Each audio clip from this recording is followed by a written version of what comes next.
Pour cette nouvelle émission de MPCM, je reçois aujourd'hui, à la surprise certainement de certains, le père Nicolas Butet. Je dis à la surprise parce que l'une des décisions les plus essentielles que j'ai prises, on peut dire personnellement prises à l'Index, dès l'année 2011, c'est d'accueillir dans nos colonnes, on va dire, l'antinomie du père Butet.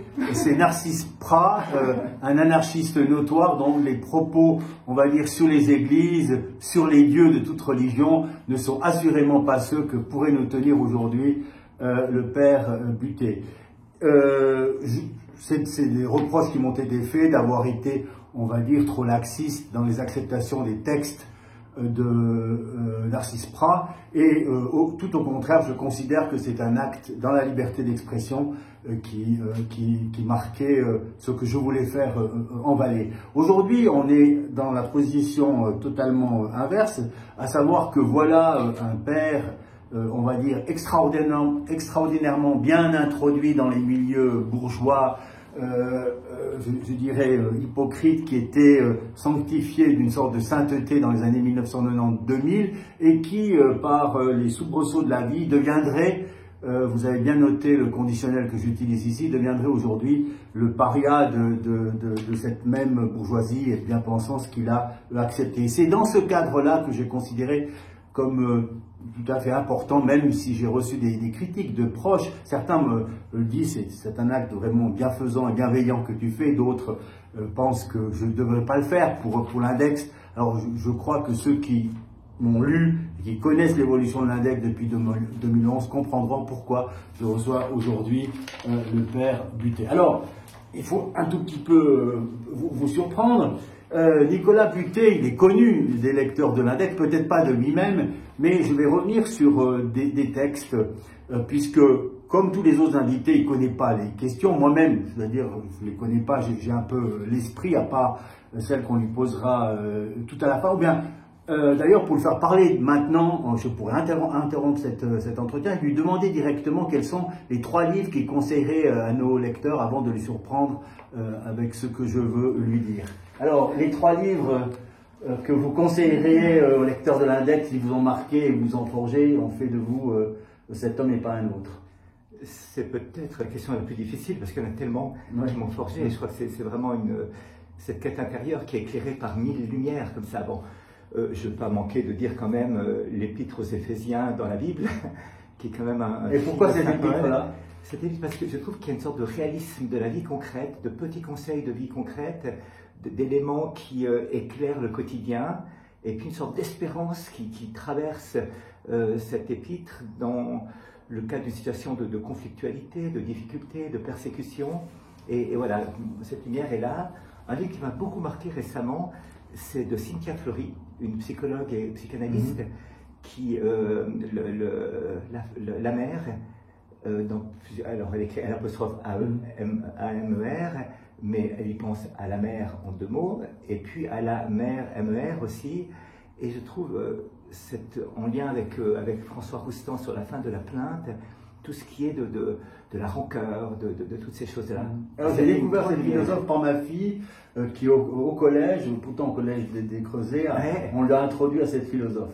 Et le 3e ouvrage? Alors le 3e ouvrage, on va rester un petit peu dans le temps maintenant, je viens de lire aussi Christian Bobin, L'homme qui marchait, petit livre de rien du tout, mais d'une puissance et d'une interprétation sur cet homme qui, il y a 2000 ans en arrière, a marché sur la terre des hommes et qui marche encore aujourd'hui sur la terre des hommes. Oui, qui vient de décéder, qu'on a recommandé vivement à l'Index à plusieurs occasions, donc je ne savais pas.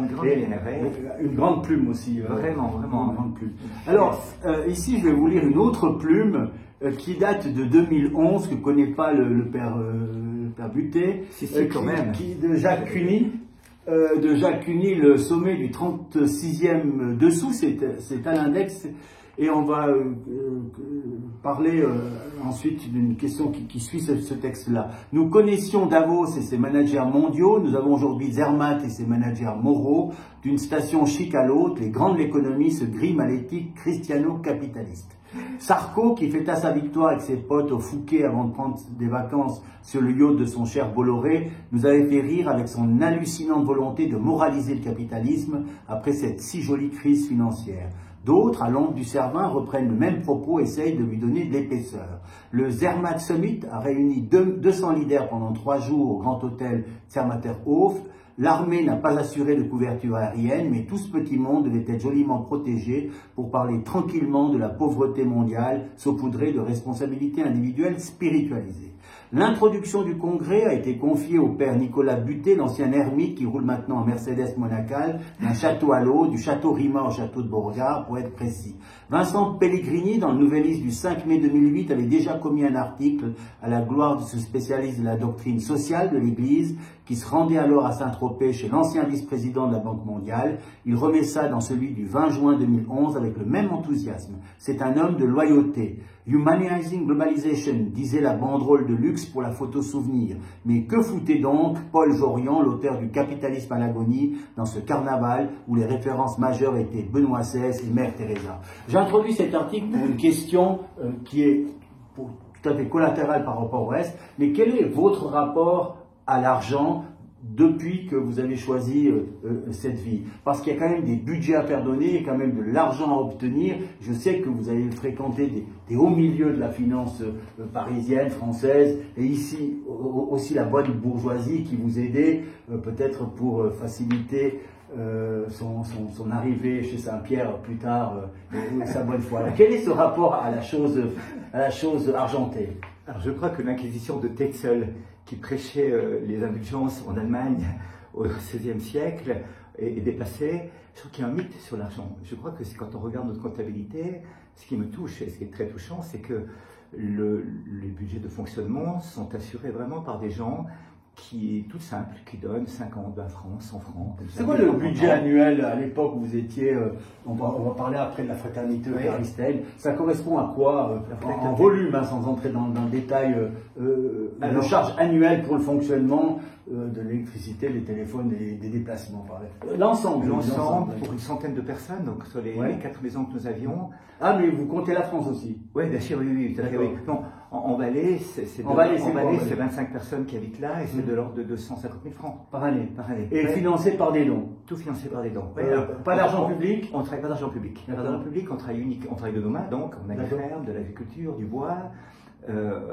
On subit en grande partie, on n'a jamais rien acheté. Mais c'est des dons, en gros, c'est beaucoup de dons. Dans nature et des dons, oui. Dans nature et des dons comme ça. D'accord. Donc, quand vous avez cette pique sur cette Mercedes qui parcourt France et Suisse, quelle est votre réaction là? Alors moi, ça me fait rire. Je trouve assez paradoxal. J'aime bien les paradoxes. D'abord, il y a une chose qui me fascine. Je suis aussi à l'aise dans un bidonville de la Cité de la Joie à Calcutta, ou en Éthiopie, où j'ai été récemment dans un bidonville également, le plus crade d'Addis Ababa, et aussi au Kenya, où j'étais à Nairobi dans un bidonville, que je peux être dans des châteaux comme ça. Oui, ce propos me fait penser à quelqu'un que j'admirais assez à l'époque, qui est décédé, qui est dans la toute autre registre et qui a une toute autre vie que la vôtre, c'était Vergès, Jacques Vergès, qui disait exactement ceci. Et pratiquement, je pourrais reprendre dans cette certaine où il disait je me sens vraiment tout proche de gens qui peuvent être tout en haut et tout en bas dans la société. Quelle est ma motivation? C'est partout il y a des êtres humains qui vivent, il y a des cœurs à rencontrer, des personnes à rencontrer. Et donc pour moi, c'est pas tant le statut social ou la grosseur du portefeuille qui m'apporte, c'est l'être humain qui est là derrière. Et derrière chaque être humain, il y a des joies, il y a des peines, il y a des souffrances. Et il y a des personnes, voilà, et c'est ça qui m'habite.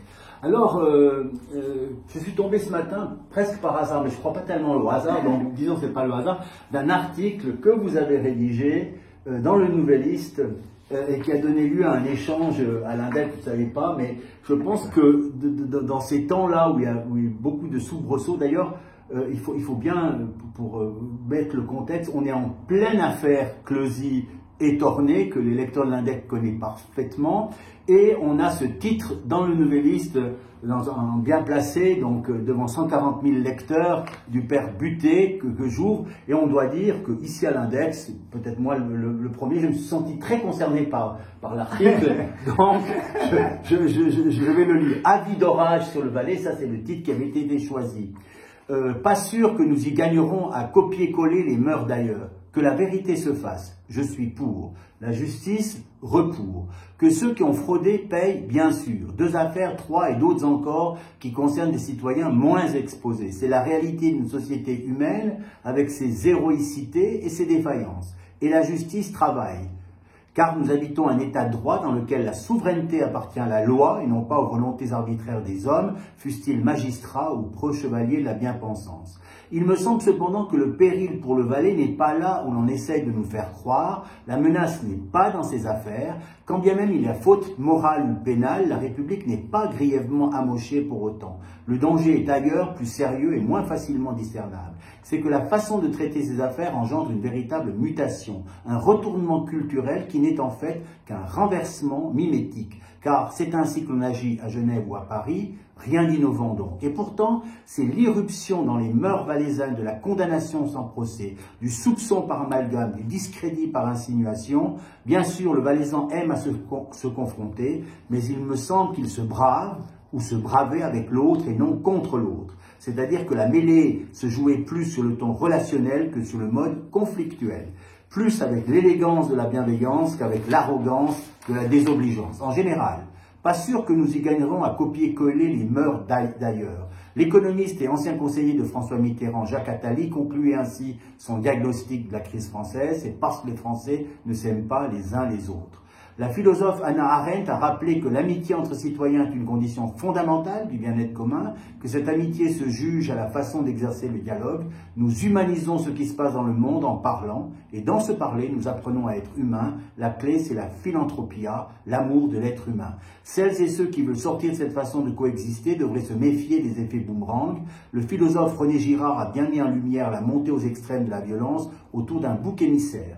Les déconstruivistes libertaires, les rédempteurs de l'obscurantisme, les prosélytes de l'autrement, les censeurs ingénus ou savants, risquent bien de se révéler un jour équarrisseurs du bien commun et fossoyeurs de la paix civique. J'entends alors Jean Gabin nous rappeler à l'humilité. Vers 25 ans, je savais tout, l'amour, les roses, la vie, les sous. Maintenant, je sais qu'on ne sait jamais, et je me mets à rêver de la sagesse d'un Nicolas de Flux pour inspirer la politique valaisanne, là où vérité et charité se donnent la main. Vous re-signeriez ce texte exactement comme ça, avec ce qui est...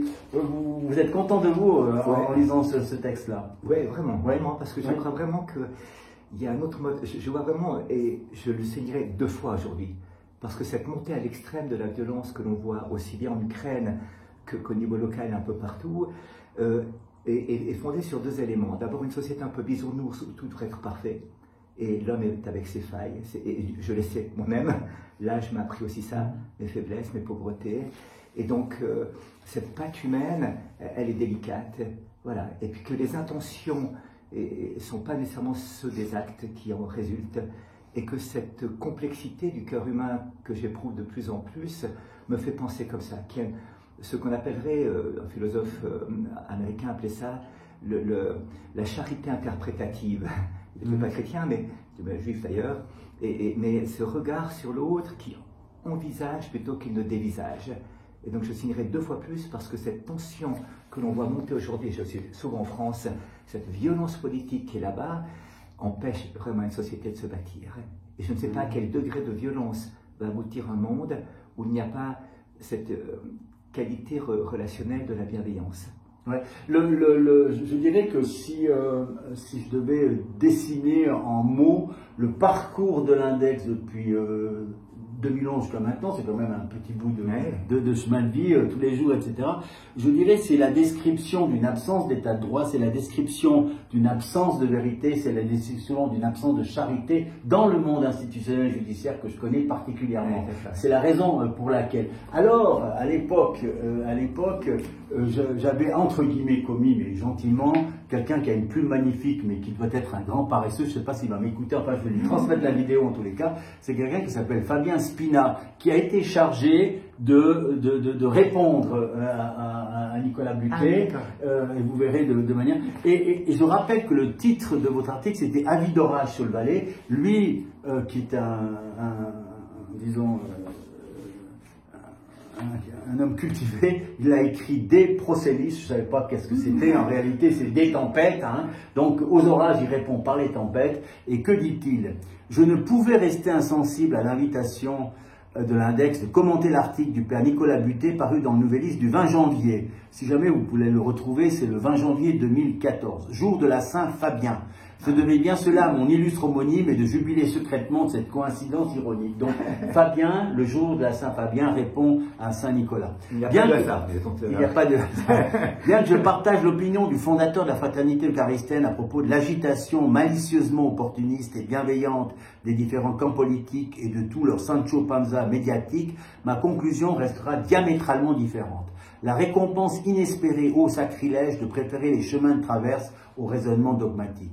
Outre le clientélisme électoraliste étonnamment prévisible des porte-voix provenant de la gauche la plus planifiée à la droite la plus agenouillée, la République est malade, n'en déplaise au père Nicolas Butet. Et ces affaires, symptômes d'un mal peut-être plus profond, transpirent la médiocrité d'un « c'est partout pareil » à Paris comme à Genève. Veuillez pardonner ma palpable suffisance toute papale et mon indigente ignorance, mais j'affirme que la République a mal à son éthique. Qu'Oscar Freisinger et le Conseil d'État ne soient pas une instance morale, j'en conviens, mais sont-ils garants de l'éthique citoyenne? Malheureusement, le père Nicolas Butet confond la morale asphyxiée d'une vassalité vacillante à l'éthique républicaine que nous devrions défendre. Si l'amitié et la charité, composants essentiels au vivre ensemble, sont primordiales, l'éthique devrait être l'essence d'un État de droit, car elle regroupe à elle seule l'assurance d'une équité de valeurs entre citoyens et pouvoir. Le respect de l'éthique définit la souveraineté d'un État et lui insuffle sa propre légitimité. Tout manquement à ce principe donne le droit à quiconque d'utiliser tout paradigme alternatif pour rééquilibrer la balance éthique, c'est le contre-pouvoir. Les changements institutionnels qui bouleversent salutairement les sociétés, cycliquement désuètes et dépassées, ne sont ni amicaux ni silencieux.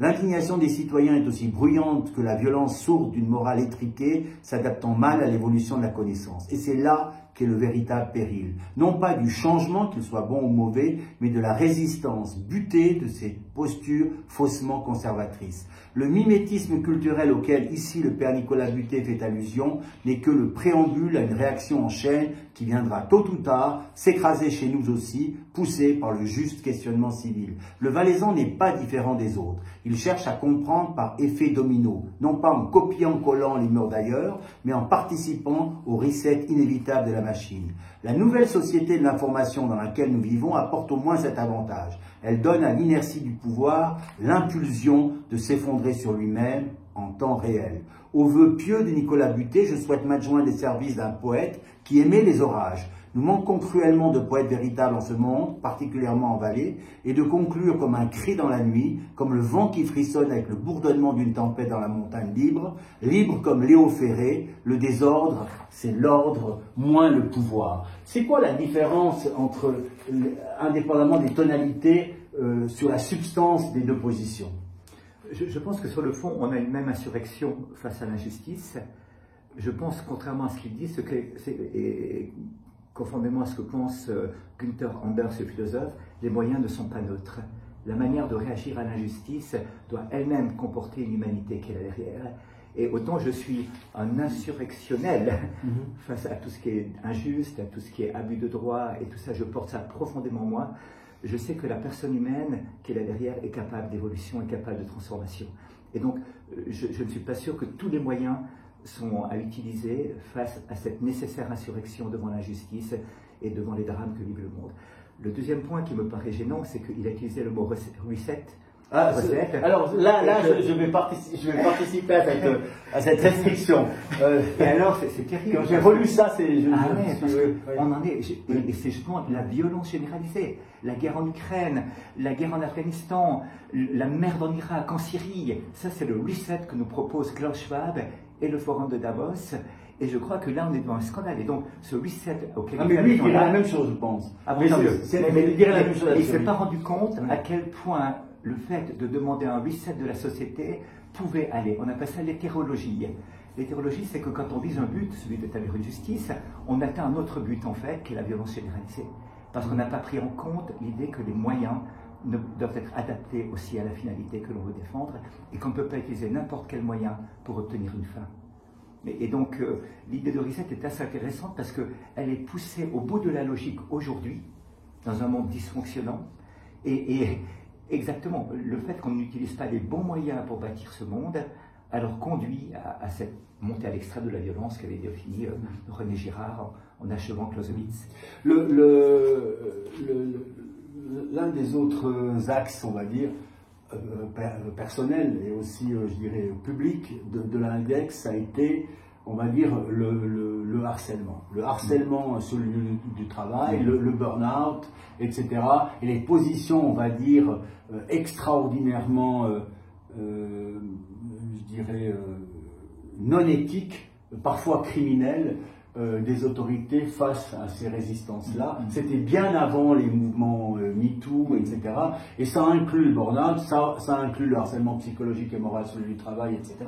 Et je dis, avec ce qui est apparu dans les médias, en quelque sorte, vous êtes devenu une sorte de symbole dans le champ religieux, para-religieux, de cet excès, enfin, je veux dire, il y a des mots qui sont très très forts, puisque on atteint on parle de dérive sectaire, mais on parle également d'une atteinte à l'être profond des gens que vous côtoyez. Donc c'est quand même des attaques qui sont d'une gravité, disons, ressentie par les gens incroyablement sévère. Comment vous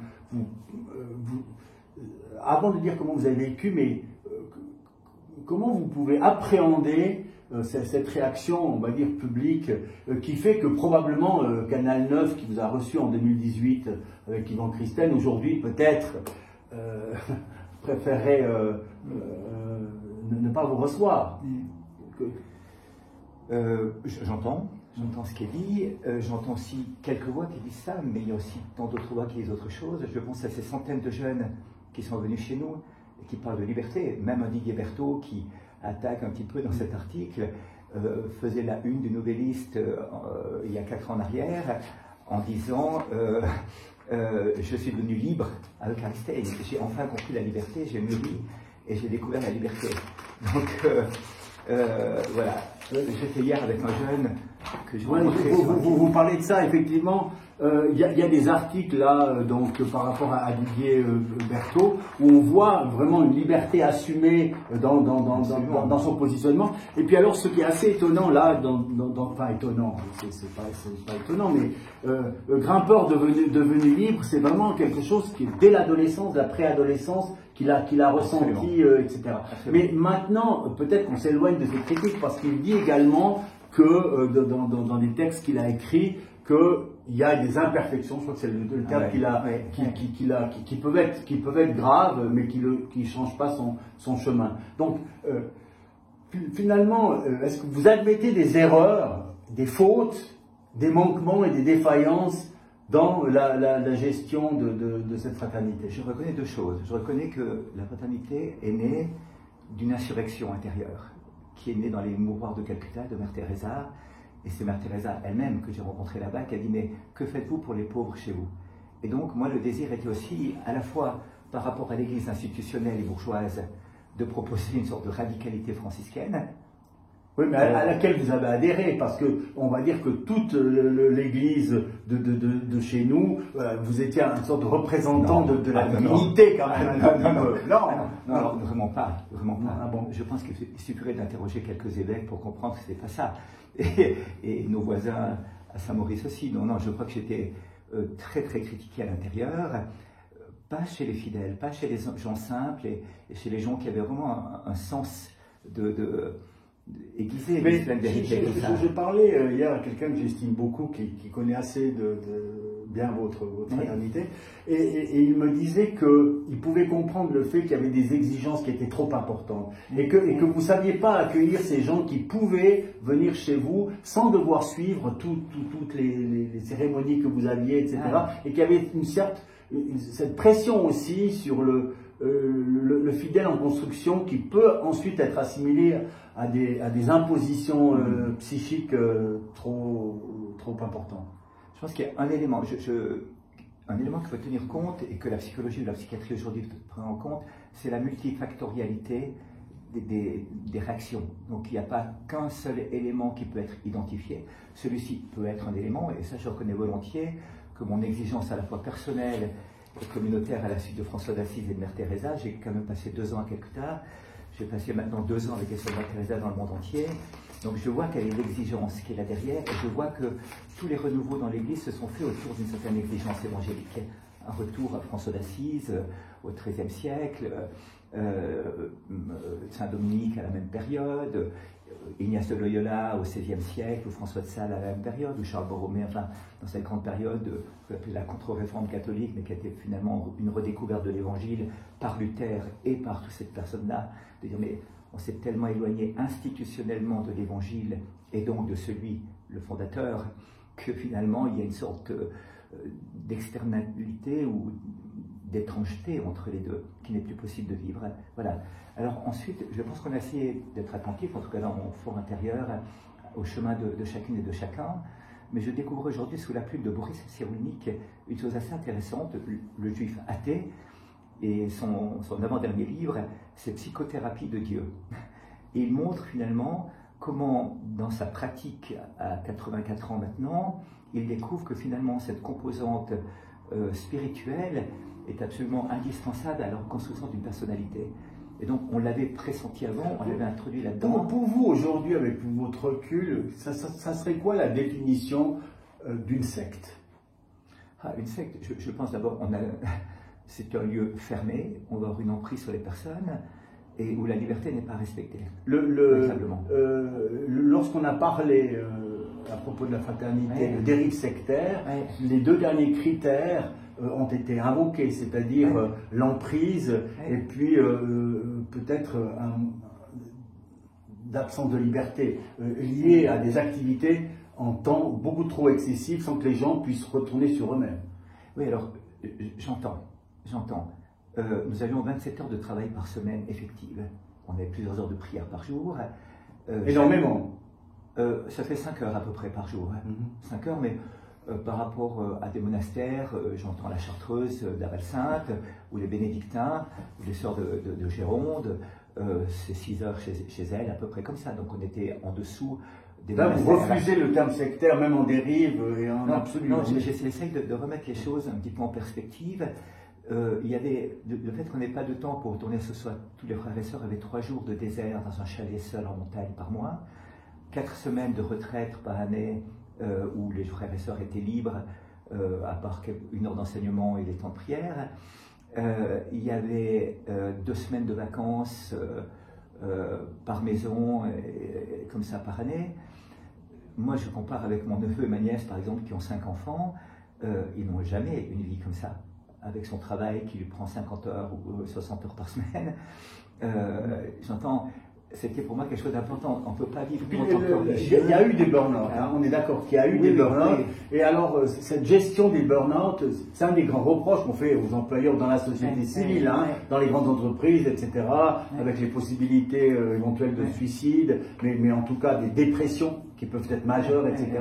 Et quand on vous dit, mais vous avez complètement foiré le coup avec ces personnes qui étaient en situation de burn-out, de par les conditions de vie à la fraternité. Alors, on a eu des centaines de gens en burn-out qui sont sortis du burn-out et de la dépression chez nous. Vous pouvez mettre en parallèle ça, des chefs d'entreprise, des jeunes, qui sont sortis de la dépression et du burn-out en venant vivre le temps chez nous.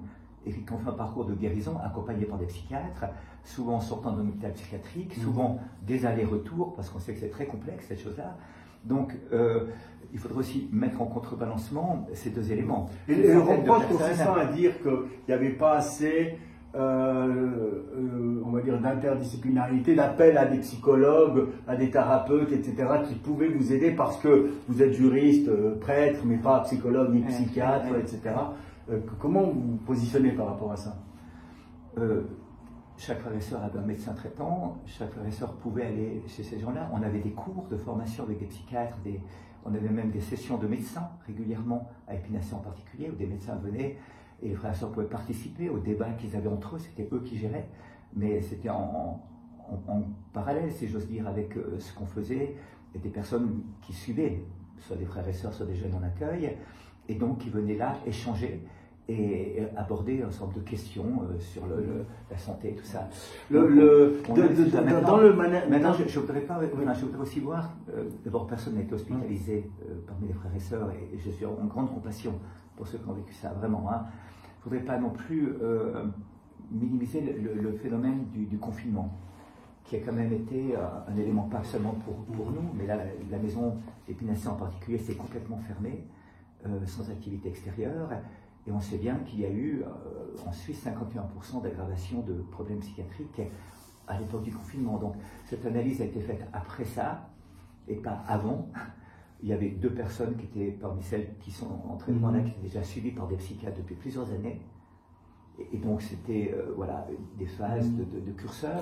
Les 2 personnes étaient suivies déjà par des psychiatres. Pour certains cas, vous dites qu'il y a un renversement des responsabilités parce qu'au moment où ils arrivent chez vous, ils étaient dans un état, on va dire, de décomposition et décompensation aussi psychique incroyable, et que à la fin du processus, où peut-être tout n'était pas parfait, il y a une sorte de renversement des responsabilités alors même que vous ne les aviez pas connues, qu'elles arrivaient à l'intérieur de la fraternité eucharistienne avec, disons, des arrière-fonds familiaux notamment, très très sévères. Hein, très sévères. Ça, il faudrait distinguer 2 choses. Les frères et sœurs eux-mêmes, qui eux ont un parcours à la fois humain avant, tous avaient une formation, la quasi-totalité, une formation académique universitaire avant, certains des psychologies et des choses comme ça. Donc on avait plusieurs frères et sœurs qui ont fait travail social, assistants sociaux, psychologie et tout ça.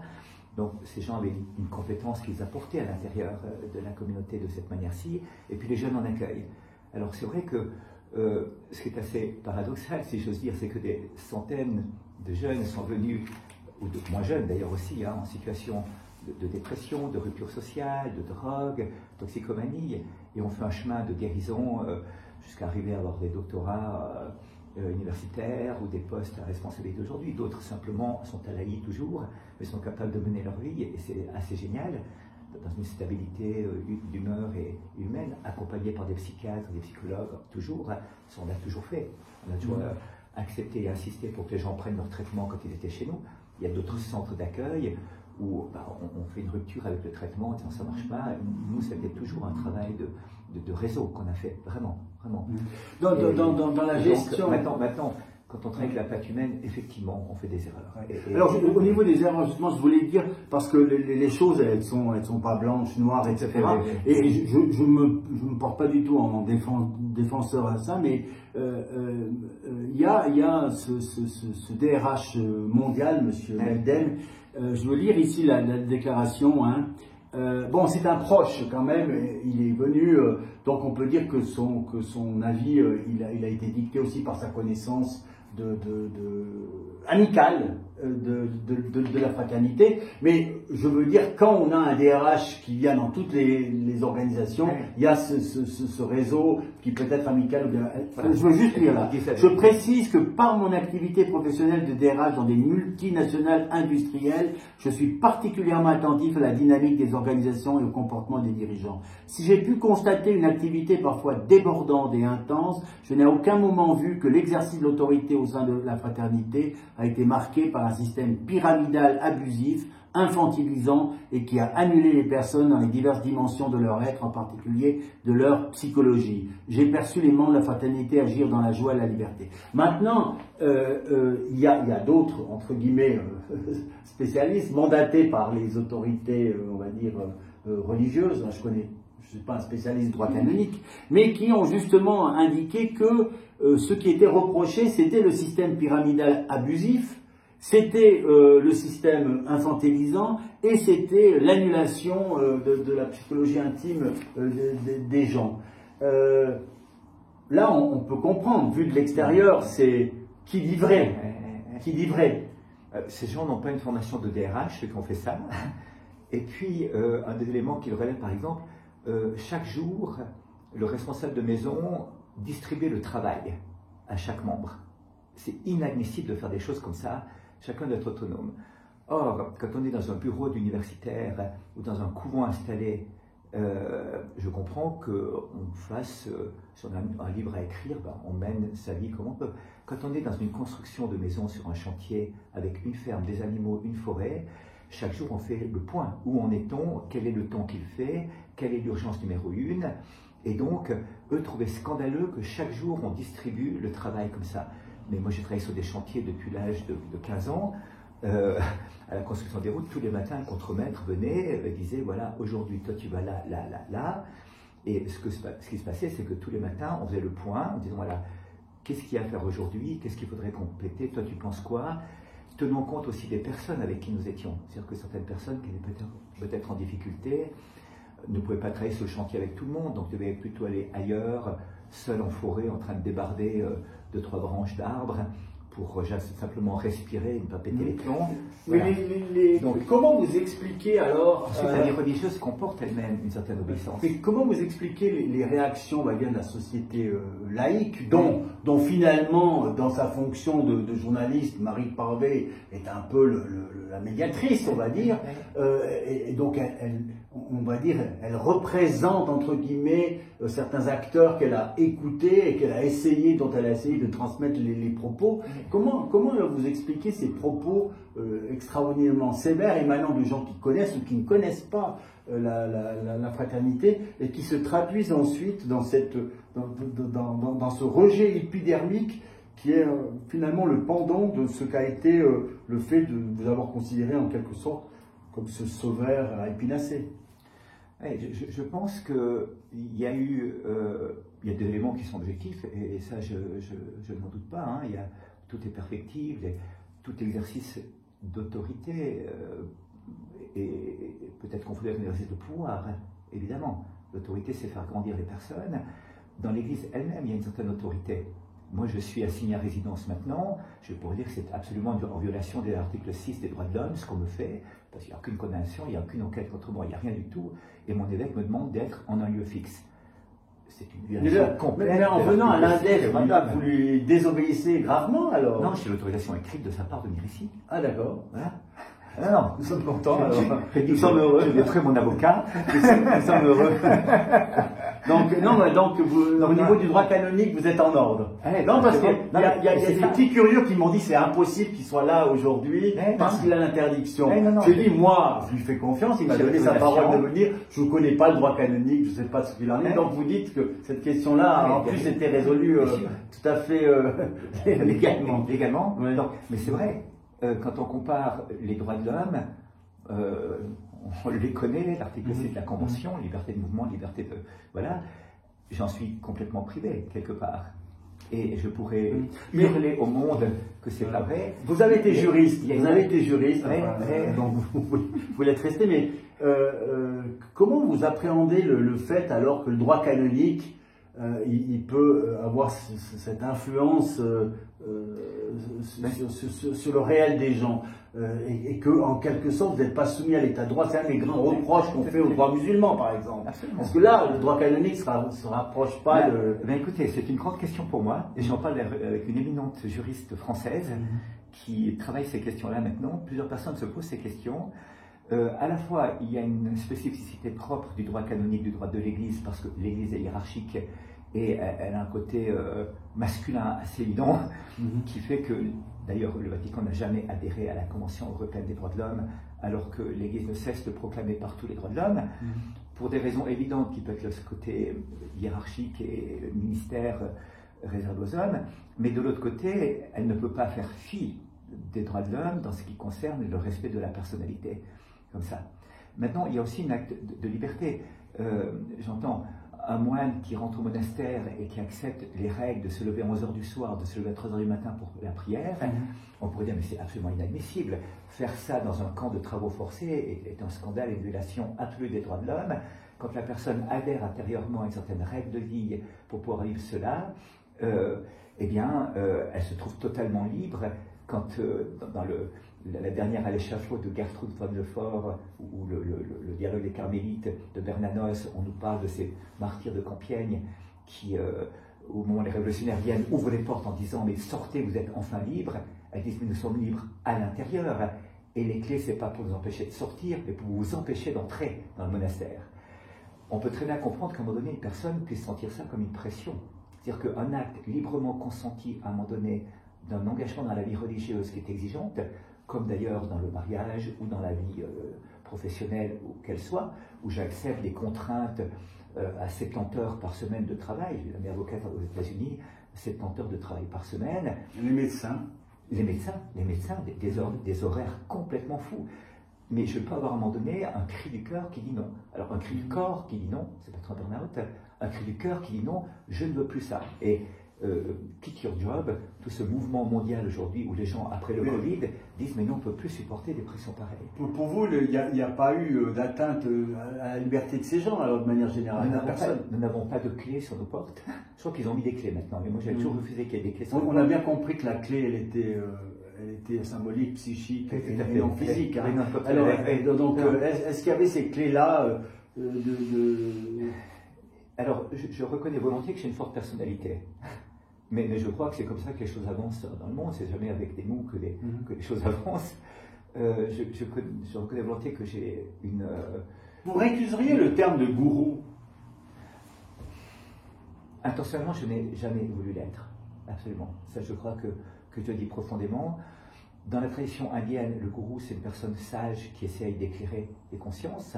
Il n'y a rien de gouroutisation tel que l'on entend aujourd'hui.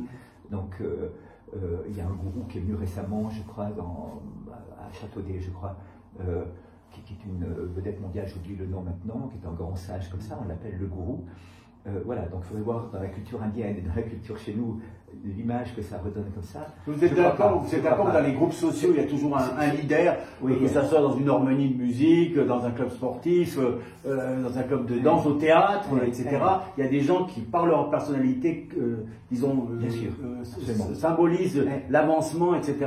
Donc moi, personnellement, je ne pense pas que c'est quelque chose de négatif en tant que terme. Là, vous avez fait un peu une défense en se disant, non, je veux même m'éloigner de ce mot qui... Non, mais oui, voilà, c'est ça. Ça dépend dans quel langage et dans quelle intention on l'utilise. L'acception. L'acception. Ouais. Bon. Ce que je veux dire, c'est que moi, sachant cette personnalité que j'ai, je fais attention de ne pas passer trop longtemps dans les maisons pour ne pas influencer. Donc finalement, j'étais 2 jours et demi par maison, par mois, 3 jours, 4 jours au maximum. Comme ça, de sorte que la grande majorité du temps... Quand vous m'expliquez ça comme ça et que je vois le texte du rapport où on dit une prééminence d'une autorité agissant de manière abusive... On me reproche 2 choses. On me reproche d'avoir été trop absent dans les maisons et de ne pas avoir assumé mon rôle de gouvernance tel que j'aurais dû l'assumer par rapport à la vie des maisons. Et puis ensuite d'avoir été trop présent. Alors je dis, écoutez, expliquez-moi comment on peut être à la fois trop absent et trop présent. Et la réponse est oui, vous étiez trop absent au niveau du temps passé dans les maisons et de l'influence que vous aurez pu avoir dans la gestion et la gouvernance. Et moi, j'étais vraiment dans le principe de la subsidiarité, chaque maison se gère et s'organise elle-même. Et puis de l'autre côté, trop présent parce que votre personnalité influence malgré votre absence.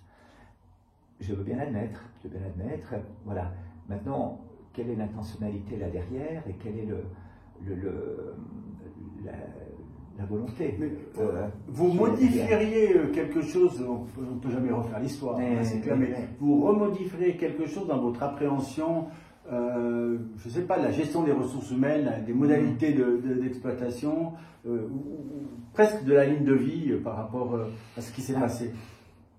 Je suis partagé.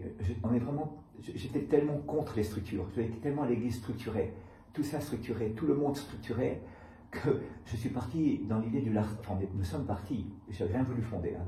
Jamais rien voulu fonder.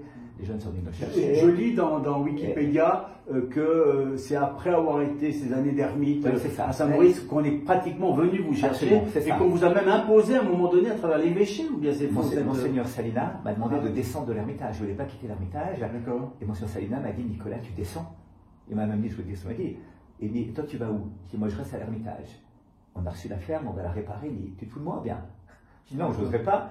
Il dit, mais en bas avec les autres. Je dis, non, moi je suis ermite, mais je les vois depuis là-haut. Je vois Épinacé depuis mon ermitage. Puis j'irai de temps en temps chez eux. Non, non, non, en bas avec les autres. Et c'est un arrachement quand j'ai déménagé de mon ermitage pour aller là-bas. Voilà. Mon idée, c'était plutôt l'Arche de Lonza del Vasto ou le Larzac, au départ. On avait 50 personnes, on squattait sous tente, on squattait dans des cabanons. Les services de l'État du Valais venaient toujours nous engueuler, la police débarquait en disant mais vous n'avez pas le droit de bâtir un truc là, c'est pas bâti, c'est mobile. Oui mais quand même, c'est contre le droit de la construction. Donc finalement l'institutionnalisation, elle est elle est venue par la suite. Est-ce qu'elle est nécessaire Ben, c'est ce qu'on nous dit aujourd'hui qu'il faut... Alors on a institutionnalisé assez vite, enfin assez vite. L'Église nous a demandé, vous voulez être vraiment dans l'obéissance à l'Église, d'avoir des règles, d'avoir une constitution, des règles de vie. On a fait ça, on a un certain nombre de règles, mais moi j'étais toujours pour le moins. Et là, on nous dit, mais il faudrait le plus, quelque part. Voilà. Qu'est-ce qui fait... là, il y a quelque chose qui me passe dans la tête, parce que récemment, on me dit, est-ce que la foi, c'est dans le registre de l'inné? Ah, la foi. Je pense... C'est Boris Cyrulnik qui dit ça très bien dans son livre Psychothérapie de Dieu. Il dit finalement, je suis athée, mais je ne peux pas faire fi du fait que sur les 8 milliards d'habitants de la Terre, il y en a 7 milliards et demi qui sont croyants. Et il dit, voilà, et que la minorité de non-croyants se trouve dans des régions très spécifiques d'ancienne culture chrétienne, mais que pour un hindou, pour un musulman, c'est impossible de ne pas croire en Dieu. Je crois qu'il y a en creux dans le cœur de l'être humain, je ne dirais pas que c'est inné, mais je dirais qu'il y a une attente, une pierre d'attente. Le cœur de l'homme est comme fait, Saint Augustin disait ça d'ailleurs, fait pour Dieu, et il reste inquiet tant qu'il n'a pas rencontré Dieu. Et d'ailleurs, l'athéisme pur me paraît très difficile. Je pourrais jeter tel Dieu. Mais Freud, notamment dans Totem et Tabou, dit qu'en réalité, le besoin de l'homme, cette éternité, de notre non-mortalité en quelque sorte, impose presque psychiquement la création de croyances de tout type, et que c'est là que naîtraient les grandes religions, indépendamment de la véracité de la chose ou bien pas. Tout à fait. Et Jung répondra d'ailleurs à Freud là-dessus, en disant, parmi tous les patients que j'ai adultes, tous ont eu un problème avec la religion et aucun n'a pu être guéri qui n'avait pas retrouvé un rapport à la religion. Alors, la religion est assez immanente chez Jung quand même, hein. Mais oui. Mais qui s'oppose à Freud d'ailleurs. Qui s'oppose à Freud, complètement, sur cette question-là, complètement d'ailleurs, oui, tout à fait. Et notamment sur la dimension spirituelle de la personne humaine. Et d'ailleurs, il y a une psychologue et neuroscientifique, Laura Bossi, qui a écrit un livre, L'âme s'est oubliée. Je crois que c'est pas ça le titre, mais enfin l'idée c'est ça, c'est sur l'âme spirituelle, en disant mais toute la psychanalyse, en tout cas à travers Freud et l'école freudienne, l'école jungienne est un peu différente, l'école adlerienne aussi, et puis il va falloir Frankl, après la troisième école viennoise, pour développer tout un autre courant, c'est de dire qu'on a oublié l'âme spirituelle dans l'être humain, et donc on a oublié une dimension fondatrice et constitutive de l'anthropologie, dans lequel l'homme ne se comprend pas sans ça. Et c'est ce que redécouvre Boris Cyrulnik aujourd'hui, d'ailleurs, dans son livre. Donc je crois qu'il y a une pierre d'attente. Alors, effectivement, est-ce qu'on peut dire ça, comme le dit Freud, que c'est simplement un besoin psychologique de construction, ou est-ce qu'on peut dire qu'il y a quelque chose qui, en l'homme, passe l'homme, comme disait Pascal, et qui aspire à un infini que l'homme matériel ne peut pas se donner à lui-même? Et moi, je serais plutôt pour cette vision-là.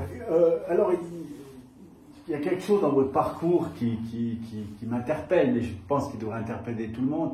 C'est qu'est-ce qui fait, donc, vous étiez juriste, vous faites des études de droit, vous étiez député, je crois, député suppléant, et puis président secrétaire du Parti démocrate chrétien. Enfin, une ligne de conduite, on va dire, très institutionnelle, soit dans le fonctionnariat, soit dans le barreau, ou je ne sais pas, le notariat, etc.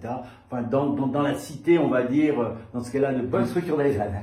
Ouais, pas, je dirais, européenne, hein, on n'est pas... Qu'est-ce qui a fait cette chose qui, à un moment donné, c'est ce moment décisif qui a fait que le parcours a été complètement changé? Il y a eu un chemin intérieur d'abord qui s'est fait, et il s'est fait grâce à des jeunes que j'ai rencontrés, qui avaient la foi, mais une foi pas sociologique, une foi vivante, une amie avec qui je vivais à l'époque, qui avait une famille pas croyante et qui avait tout un chemin de foi et qui m'a ouvert des horizons dont j'ignorais totalement l'existence, des jeunes qui étaient heureux de croire comme ça. C'était dans mon stage d'avocat que je faisais chez Maître Troyer à l'époque, qui était le bâtonnier, cette histoire du jeune de Romont qui avait eu de ce qu'on appelait le sadique de Romont à l'époque. Un grand procès à s'embrancher. Tout à fait, exactement. Où Maître Troyer, il était bâtonnier, on lui a imposé une défense qu'il a fait, on va dire, disons, petitement, allez. disons, bon, c'était très difficile, il avait, voilà. Mais je sais que le jour où il a reçu le dossier, Ouais. il est dans mon bureau, il m'a dit Nicolas, j'ai un dossier pour toi, tu me le débroussailles, il le pose sur mon bureau, il me dit et je t'apporte le café. Ouais. Il était très sympathique, mais c'était pas son genre. Ouais. Avec les croissants alors. Alors, il n'y avait pas de croissant, non, il n'y Pas avait que de le café. croissant, ouais. Ouais. Et donc il apporte le café, et je découvre, je dis c'est un dossier, il dit non, c'est un dossier nouveau, et je viens de le recevoir maintenant. Et du coup, et moi c'était une angoisse quand j'ai lu ça, vraiment. Et je comprenais une chose, que finalement, s'il y avait une révolution des cœurs, le monde ne pourrait pas changer. Et donc c'était pour moi le premier choc. La politique, j'ai un front révolutionnaire en moi, je crois vraiment. Même en étant dans une ligne très classique, j'ai toujours eu un côté insurrectionnel profond, par mes origines familiales, par mes origines, par mon souci face à des injustices que j'ai connues. Si j'étais ironique, mais à l'index on l'est jamais, je dirais c'est pour ça que vous avez adhéré au Parti démocrate chrétien. C'est ce caractère insurrectionnel marqué. Je pense que les lecteurs de l'index vont apprécier ce moment. C'est ça le paradoxe de la personnalité, je crois vraiment. À la fois dans un cadre particulier, mais assez atypique quand même, dans ce cadre-là, avec une ligne. Donc on a appris aujourd'hui qu'en réalité cette adhésion, non, c'est ça je peux tout à fait le dire, mais j'ai appris, nous avons appris aujourd'hui que le père Nicolas Butet a adhéré au Parti démocrate chrétien de par son côté insurrectionnel. Non mais ça c'est pas mal, hein, ouais, mais je veux dire, en anglais on dit bullshit à ce moment-là, franchement. Non, je crois pas. Non. D'abord c'est une évolution que j'ai faite intérieurement. Je me suis découvert moi-même, on se découvre, et j'ai adhéré bien sûr pour des raisons familiales, comme ça, enfin voilà. Quel est votre... Mais par la doctrine même, moi j'étais fasciné quand même par cette doctrine sociale de l'Église, et le côté révolutionnaire qu'elle avait. Ça c'est vrai, effectivement, je pense qu'entre les grandes idéologies qui gouvernent le monde, une sorte de volonté d'appliquer sur une réalité des idées préconçues qui ne correspondront jamais à la réalité, parce qu'on doit toujours amputer la réalité de certaines dimensions pour pouvoir appliquer une idéologie sur cette réalité. Moi, je voyais le principe de partir d'une réalité complexe qu'il s'agit de transformer avec des lignes directrices. Quelle est votre position sur le fait qu'aujourd'hui, PDC peut dire Parti démocrate chrétien, mais Parti du centre, l'abandon de cet épithète qualificatif chrétien. C'est quoi votre position là-dessus? Deux choses. La première chose, c'est simplement le constat d'une réalité, parce que le PDC avait abandonné complètement l'idée d'une orientation non idéologique, mais, comment dirais-je, vertueuse. Le mot n'a peut-être pas toute son importance ici, mais quand même de dire, voilà, il y a des lignes directrices qui guident une pensée, une action, et ces lignes doivent être appliquées concrètement partout. Et je pense que le parti ne le faisait plus. Donc c'était simplement une honnêteté de dire, voilà, nous ne correspondons plus à notre appellation, et lorsque tout d'un coup l'étiquette ne correspond plus à la réalité, on doit changer ou l'étiquette ou la réalité. Comme c'est plus facile de changer l'étiquette que la réalité, on doit changer l'étiquette. Voilà. Donc c'est une opération vérité qui a été faite là. Je la regrette sur le fond, parce que je pense qu'il faut une ligne politique qui soit autre que simplement des intérêts partisans et une condescendance asservie à certaines idéologies dominantes du monde. Mais néanmoins, voilà, c'était ça qui se constate, disait-on en latin avant, pour reprendre.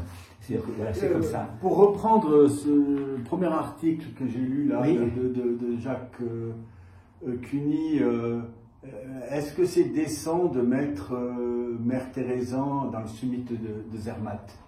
Oui, je crois que c'est vrai. Je crois que c'est vrai parce que... Non, lui il dit que c'est indécent. Hein, oui, il dit que c'est indécent. Et je pense que... Ah non, indécent. Indécent. Non, je pense que c'est décent. C'est décent. Je pense que c'est vraiment décent.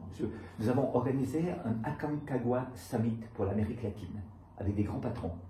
Nous avons fait venir des bidonvilles, des ex-prostituées, des prostituées, des jeunes dans la drogue, qui ont parlé à ces gens-là. Donc nous avions, dans un magnifique hôtel au pied de la Concagua, des grands patrons, à la fois d'Amérique latine, d'Amérique du Nord et européens, mais qui ont aussi des activités en Amérique latine, qui étaient là.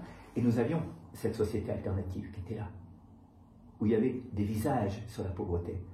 Comme disait l'abbé Pierre, les politiciens ne connaissent la pauvreté que par les statistiques. On ne change pas un monde avec des statistiques. Et comme disait Crescenzo, la statistique, c'est toujours trompeur. Il disait alors, c'est un mathématicien dans son très beau livre, Ainsi parlait Bella Vista, où il dit Un mathématicien explique à son concierge la statistique. Et le concierge dit, alors, si vous avez bien compris, si je mets ma tête dans le four et mes fesses dans le congélateur, j'ai la température moyenne idéale. La statistique, c'est ça. Et donc, d'avoir tout d'un coup un cri des pauvres, avec des visages et des personnes qui sont en face, qui sont capables de dire, attendez, moi, votre décision qui est là, elle concerne ma vie et elle implique mon existence quotidienne. Dans un monde idéal, vous interdiriez cet excès de liberté d'expression qui est celle des réseaux sociaux aujourd'hui, ou celle d'une presse qui voudrait être, disons, axée sur le nombre de lecteurs, le nombre de vues, etc. Je ne serais pas là aujourd'hui si je voulais interdire cette chose-là. Je suis venu vraiment par amitié, par respect. Enfin, non, d'accord. J'ai dit à Marie Parvé, elle m'a dit, vous êtes fâché contre moi, je vous aime. Et je ne suis pas fâché contre vous. Vous avez dit, j'aimerais plutôt que l'on forme les consciences. Et c'est la chose de former les consciences des gens, c'est-à-dire que la liberté d'expression implique aussi une responsabilité derrière. Donc, qu'est-ce que ça implique quand je dis des choses? Et là, je crois qu'il y a vraiment une vraie question qui se pose, non pas sur la liberté d'expression, mais sur la capacité d'être responsable de ce que je dis et ce que je porte, et des conséquences que peut avoir ce que je dis et ce que je porte. Donc, il n'y a pas de la rancune chez Nicolas Butet de temps en temps, ou de l'aigreur, ou du désenchantement sur les humains? Mais je ne crois pas. Je ne dis pas que je n'ai pas des moments de colère. Je ne dis pas que... voilà. Je ne dis pas ça. Mais j'essaie vraiment de vraiment poser un regard d'espérance. Vraiment. J'ai vu trop de gens ressuscités, j'ai vu trop de gens qu'on avait condamnés et qui s'en sont sortis, que je ne peux pas me départir de ce regard d'espérance sur l'être humain. L'être humain qui vous a le plus marqué, le premier qui vous vient à l'esprit là maintenant, dans sa route d'être humain? Je pense quand même que c'est Mère Teresa, pour ce qui est connu, parce que je l'ai connue là-bas plusieurs fois. Je pense, à côté de ça, c'est une multitude de visages de gens pauvres et cachés. Je pense au cousin de mon père, qui est un paysan, j'allais au champ avec lui. Il n'a jamais utilisé de machine pour faucher, ni pour refaire son foin. Tout à la faute, tout au râteau. Et on passait des heures comme ça, qui tirait ses chargements de foin avec son vieux vélo et sa remorque. Je n'ai jamais entendu critiquer quelqu'un. Et c'est un gars qui n'allait à la messe radicale, anticléricale, pas du tout d'ailleurs, je crois, mais enfin, voilà, il n'osait pas aller à la messe, très pauvre, très, dans ses habits, tout ça. Et je me souviens toujours, le jour où il est décédé, qu'on est allé ranger son appartement, qui est dans un état assez particulier quand même, on a découvert une série de contraventions qui étaient de 3 francs d'abord, puis de 5 francs ensuite, pour violation de l'abstention de travail le dimanche. Il allait au champ tous les dimanches, il n'allait pas à l'église. Et il y avait une petite note sur cette pile de contraventions, c'était marqué « Seigneur, tu sais que moi j'ose pas aller à l'église, j'ai peur des gens, et je ne suis pas là, mais je viens tous les dimanches te voir dans ta création. » Et donc ils prenaient une contravention pour aller prier sur le champ. Et ça m'a bouleversé. Vous avez vécu en Valais. En Valais, oui. Est-ce que vous répondez quoi aux gens qui disent qu'un des reproches à l'Église, c'est cette culpabilisation des individus dans le péché de la chair, etc. Vous répondez quoi à cette question-là? Si vous voulez, est-ce que c'est décent de dire à un adolescent, tu vas te confesser parce que, par exemple, tu as eu des idées lubriques sur les femmes, etc. Est-ce que ça, c'est décent dans le développement de l'être humain, avec ses composantes charnelles? Je dirais 2 choses. D'abord, la première chose, c'est que finalement, cette idée de la culpabilité de l'Occident est venue quand même de Nietzsche et de Freud, et qu'il y a une livre très intéressante d'ailleurs de Nathalie Sartou, une philosophe, qui développe toute cette question de la culpabilité. Et elle dit, mais finalement, le fait de ne plus avoir certaines normes morales n'a pas éradiqué du cœur de l'homme la culpabilité, mais l'a répandue partout, y compris là où elle n'est pas. Alors que l'Église, je pense qu'elle a fait des graves erreurs, parce qu'on a vraiment mené par la peur, par certains tabous qui étaient l'expression de peurs très personnelles de personnes. D'ailleurs, il faudrait voir aussi la subjectivité des responsabilités dans certains enseignements qui sont donnés, a pu quelque part porter des choses comme ça, et avec une absence de miséricorde, une absence de verbalisation, une absence de prise en compte de la patte humaine, avec toutes ses composantes, y compris la composante sexuelle, y compris les pulsions qui peuvent être là. Mais comment peut-on, à la fin de l'éthique de Spinoza, il y a une phrase qui m'a... Un livre qu'on peut recommander à tous. Hein. Oui, c'est ça. C'est difficile, un livre très difficile. Ouais, très difficile. Moi, personnellement, je le recommande à tout le monde.